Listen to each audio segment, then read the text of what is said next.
ਸਤਿ ਸ਼੍ਰੀ ਅਕਾਲ ਸਾਰਿਆਂ ਨੂੰ। ਦੇਖੋ, ਅੱਜ ਦੇ ਜ਼ਮਾਨੇ 'ਚ ਆਪਾਂ ਸਿਰਫ ਇੱਕ ਬਟਨ ਦਬਾਉਂਦੇ ਆਂ ਤੇ ਦੁਨੀਆ ਦੇ ਕਿਸੇ ਵੀ ਕੋਨੇ 'ਚ ਬੈਠੇ ਬੰਦੇ ਨਾਲ ਗੱਲ ਕਰ ਲੈਂਦੇ ਆਂ, ਹੈ ਨਾ? ਤਾਂ ਇਹ ਸੋਚਣਾ ਬਹੁਤ ਆਮ ਜੀ ਗੱਲ ਹੈ ਕਿ ਇਹ ਜਿਹੜਾ ਗਲੋਬਲਾਈਜੇਸ਼ਨ ਜਾਂ ਵਿਸ਼ਵੀਕਰਨ ਹੈ, ਇਹ ਹੁਣੇ-ਹੁਣੇ ਸ਼ੁਰੂ ਹੋਇਆ ਹੈ। ਪਰ ਸਵਾਲ ਇਹ ਹੈ ਕਿ ਕੀ ਇਹ ਗੱਲ ਸੱਚ ਹੈ? ਚਲੋ ਅੱਜ ਇਸੇ ਵਿਸ਼ੇ ਤੇ ਗੱਲ ਕਰਦੇ ਹਾਂ। ਆਮ ਤੌਰ ਤੇ ਜਦੋਂ ਵੀ ਵਿਸ਼ਵੀਕਰਨ ਸ਼ਬਦ ਸੁਣਦੇ ਹਾਂ ਤਾਂ ਸਾਡੇ ਦਿਮਾਗ 'ਚ ਪਿਛਲੇ 50 ਸਾਲਾਂ ਦਾ ਸਮਾਂ ਹੀ ਆਉਂਦਾ ਹੈ, ਮਤਲਬ ਇੰਟਰਨੈਟ ਦਾ ਦੌਰ।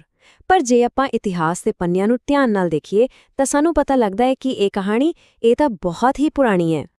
ਇਹ ਕਹਾਣੀ ਸ਼ੁਰੂ ਹੁੰਦੀ ਹੈ ਇੰਟਰਨੈਟ ਤੋਂ ਵੀ ਬਹੁਤ ਪਹਿਲਾਂ, ਪ੍ਰਾਚੀਨ ਯਾਤਰੀਆਂ, ਵਪਾਰੀਆਂ ਅਤੇ ਤੀਰਥ ਯਾਤਰੀਆਂ ਦੇ ਨਾਲ।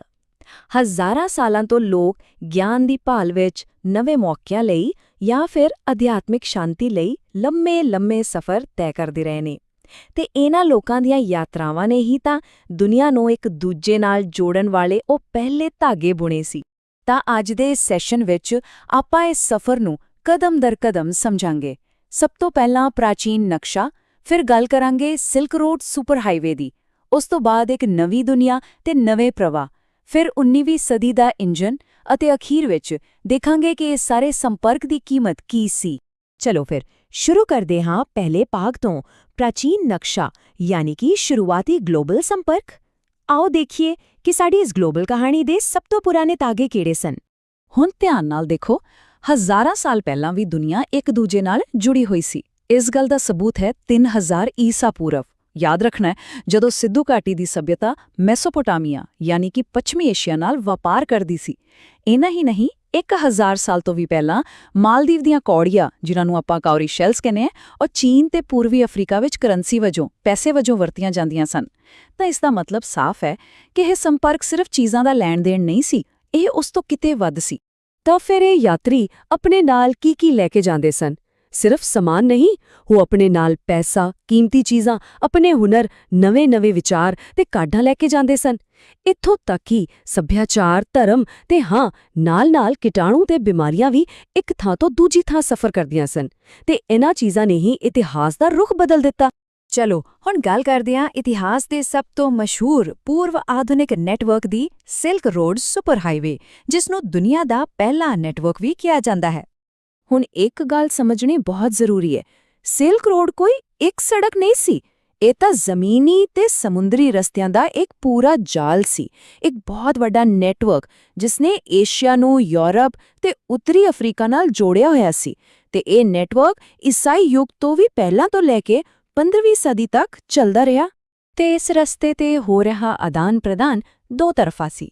ਜਿਵੇਂ ਪੂਰਬ ਤੋਂ ਰੇਸ਼ਮ, ਮਸਾਲੇ, ਮਿੱਟੀ ਦੇ ਭਾਂਡੇ ਪੱਛਮ ਵੱਲ ਜਾਂਦੇ ਸਨ, ਉਸੇ ਤਰ੍ਹਾਂ ਪੱਛਮ ਤੋਂ ਸੋਨਾ, ਚਾਂਦੀ ਤੇ ਕੀਮਤੀ ਧਾਤਾਂ ਪੂਰਬ ਵੱਲ ਆਉਂਦੀਆਂ ਸਨ। ਪਰ ਇਹ ਸਿਰਫ ਚੀਜ਼ਾਂ ਦਾ ਵਪਾਰ ਨਹੀਂ ਸੀ, ਇਸ ਦੇ ਨਾਲ ਧਰਮਾਂ ਦਾ ਵੀ ਪ੍ਰਸਾਰ ਹੋਇਆ। ਜਿਵੇਂ ਬੁੱਧ ਧਰਮ ਪੂਰਬ ਤੋਂ ਦੁਨੀਆ 'ਚ ਫੈਲਿਆ ਤੇ ਈਸਾਈ ਮਿਸ਼ਨਰੀ ਅਤੇ ਮੁਸਲਮ ਪ੍ਰਚਾਰਕ ਪੱਛਮ ਤੋਂ ਪੂਰਬ ਵੱਲ ਆਏ।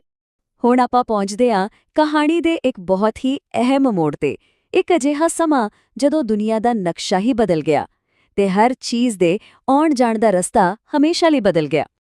ਇਹ ਮੋੜ ਸੀ ਜਦੋਂ ਯੂਰਪੀਅਨਾਂ ਨੇ ਅਮਰੀਕਾ ਦੀ ਖੋਜ ਕੀਤੀ। ਇਸ ਇੱਕ ਖੋਜ ਨੇ ਗਲੋਬਲ ਵਪਾਰ ਦੇ ਸਾਰੇ ਰਸਤੇ ਬਦਲ ਕੇ ਰੱਖ ਦਿੱਤੇ ਅਤੇ ਦੁਨੀਆ ਭਰ ਦੇ ਲੋਕਾਂ ਦੀ ਜ਼ਿੰਦਗੀ ਅਤੇ ਉੱਥੋਂ ਦੇ ਭੂ-ਦ੍ਰਿਸ਼ਾਂ ਨੂੰ ਪੂਰੀ ਤਰ੍ਹਾਂ ਬਦਲ ਦਿੱਤਾ। ਹਜ਼ਾਰਾਂ ਸਾਲਾਂ ਤੋਂ ਵੱਖ-ਵੱਖ ਰਹਿ ਰਹੇ ਮਹਾਦੀਪ ਹੁਣ ਆਪਸ 'ਚ ਜੁੜ ਗਏ ਸਨ। ਇਸ ਨੂੰ ਕੋਲੰਬੀਅਨ ਐਕਸਚੇਂਜ ਕਿਹਾ ਜਾਂਦਾ ਹੈ ਤੇ ਇਸ ਨੇ ਦੁਨੀਆ ਦੀ ਖੁਰਾਕ ਨੂੰ ਹੀ ਬਦਲ ਦਿੱਤਾ। ਦੇਖੋ, ਅੱਜ ਆਪਾਂ ਆਲੂ, ਸੋਇਆ, ਟਮਾਟਰ, ਮੱਕੀ, ਮਿਰਚਾਂ, ਮੂੰਗਫਲੀ ਇਹ ਸਭ ਕੁਝ ਖਾਂਦੇ ਹਾਂ, ਪਰ ਸਿਰਫ 500 ਸਾਲ ਪਹਿਲਾਂ ਸਾਡੇ ਪੁਰਖਿਆਂ ਨੂੰ ਇਹਨਾਂ ਬਾਰੇ ਪਤਾ ਤੱਕ ਨਹੀਂ ਸੀ। ਇਹ ਸਾਰੀਆਂ ਚੀਜ਼ਾਂ ਅਮਰੀਕਾ ਤੋਂ ਯੂਰਪ ਤੇ ਏਸ਼ੀਆ ਪਹੁੰਚੀਆਂ ਸਨ।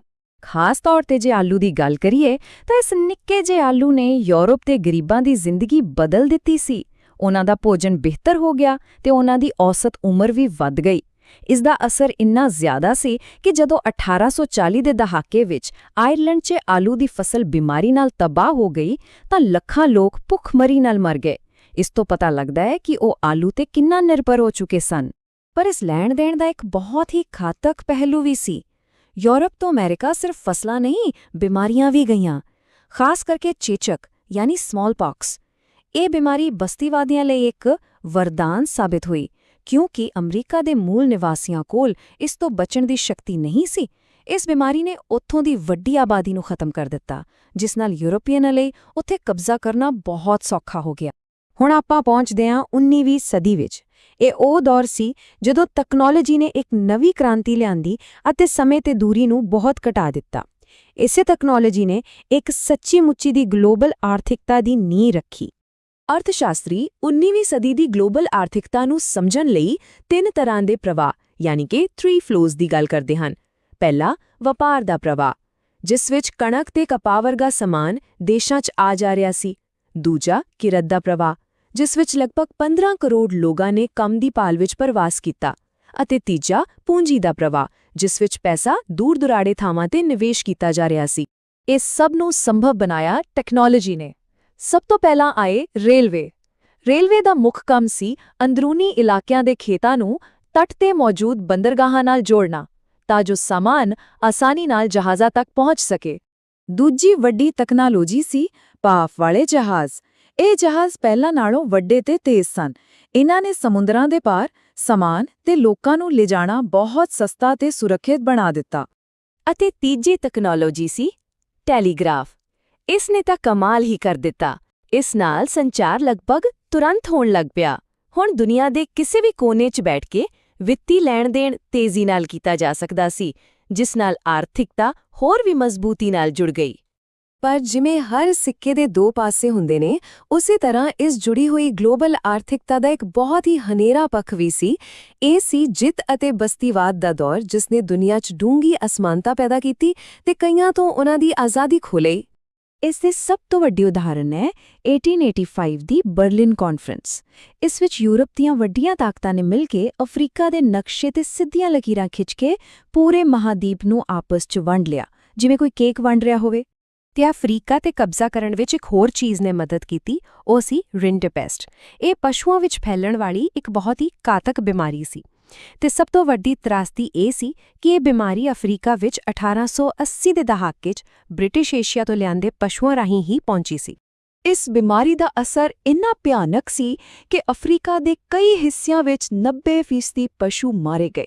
ਹੁਣ ਸੋਚੋ, ਜਿਨ੍ਹਾਂ ਲੋਕਾਂ ਦੀ ਪੂਰੀ ਰੋਜ਼ੀ-ਰੋਟੀ ਤੇ ਦੌਲਤ ਪਸ਼ੂਆਂ ਤੇ ਹੀ ਨਿਰਭਰ ਸੀ, ਉਹ ਰਾਤੋਂ-ਰਾਤ ਕੰਗਾਲ ਹੋ ਗਏ ਤੇ ਉਹਨਾਂ ਦੀ ਪੂਰੀ ਆਰਥਿਕਤਾ ਤਬਾਹ ਹੋ ਗਈ। ਇਸ ਤਬਾਹੀ ਨੇ ਅਫਰੀਕੀ ਲੋਕਾਂ ਨੂੰ ਮਜਬੂਰ ਕਰ ਦਿੱਤਾ ਕਿ ਉਹ ਬਸਤੀਵਾਦੀਆਂ ਲਈ ਖਾਣਾਂ ਤੇ ਬਾਗਾਂ ਵਿੱਚ ਮਜ਼ਦੂਰੀ ਕਰਨ। ਇਸ ਤਰ੍ਹਾਂ ਗਲੋਬਲ ਸੰਪਰਕ ਜਿੱਤ ਦਾ ਇੱਕ ਹਥਿਆਰ ਬਣ ਗਿਆ। ਇਹ ਸਾਰਾ ਇਤਿਹਾਸ ਸਾਨੂੰ ਇੱਕ ਅਹਿਮ ਸਵਾਲ ਵੱਲ ਲੈ ਕੇ ਜਾਂਦਾ ਹੈ। ਜੇਕਰ ਵਿਸ਼ਵੀਕਰਨ ਨੇ ਹਮੇਸ਼ਾ ਜੇਤੂ ਅਤੇ ਹਾਰਨ ਵਾਲੇ ਪੈਦਾ ਕੀਤੇ ਹਨ, ਤਾਂ ਅਸੀਂ ਅੱਜ ਇਸ ਦੀਆਂ ਚੁਣੌਤੀਆਂ ਦਾ ਸਾਹਮਣਾ ਕਿਵੇਂ ਕਰੀਏ? ਚੈਨਲ ਸਬਸਕ੍ਰਾਈਬ ਕਰੋ ਅੱਗੇ ਮਾਸਟਰ ਕੇਡਰ ਅਤੇ ਲੈਕਚਰਾਰ ਲਈ। ਯਾਦ ਰੱਖੋ, ਸਖਤ ਮਿਹਨਤ ਹੀ ਸਫਲਤਾ ਦੀ ਕੁੰਜੀ ਹੈ। ਲੱਗੇ ਰਹੋ।